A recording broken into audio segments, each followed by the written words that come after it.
আসসালামু আলাইকুম গাইস, দুপুরবেলা ভাত খেতে বসবো। তো ভাত তো নিয়ে ফেলছি। আজকে কিন্তু অনেক কিছু রান্না করা হয়েছে। এই দেখো, এখানে আছে গরুর হোস তিল্লি ভুনা।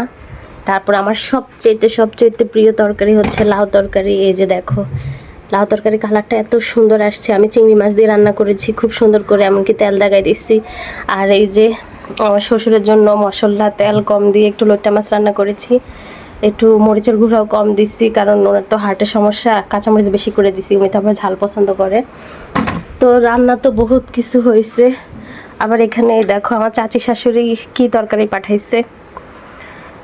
এটা হচ্ছে শসিন্দা বলি আমরা, অনেকে চিচিঙ্গা বলে, না সরি কই বলে, অনেকে কই বলে, আমরা তো শসিন্দা বলি। শসিন্দা দিয়ে আলু দিয়ে রান্না করছে। তো আমি হোস খাই না, এজন্য হোস নিব না। আমি আজকে একদম শুধু লাউ তরকারি দিয়ে ভাত খাবো। আজকে আমার সবচেয়ে প্রিয় তরকারি। এই যে আমি একদম বেশি করে লাউ নিয়ে নিছি। আজকে আমি এই লাউ তরকারি দিয়ে ভাত খাবো। এটাই হচ্ছে আমার দুপুরের খাবার। লেবু না হলে কি ভাত খাওয়া চলে? সাথে এক পিস লেবু নিয়ে নিয়েছি। আর এখন ভাত খেতে চলে যাব ঘরের ভিতরে।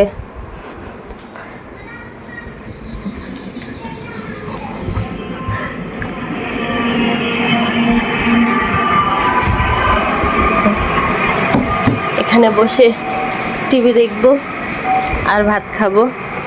লেবু দিয়ে লাউ তরকারি দিয়ে ভাত কিন্তু অনেক মজা, অনেক মজা। তোমরা খেয়ে দেখবা। এই যে সর্বপ্রথমে একটু লেবুর রস চিপড়ে নিলাম। তারপর এই যে লাউ দিয়ে সর্বপ্রথম বাইটটা আমি মুখে দিলাম। সেই স্বাদ হয়েছিল, অবিশ্বাস করো।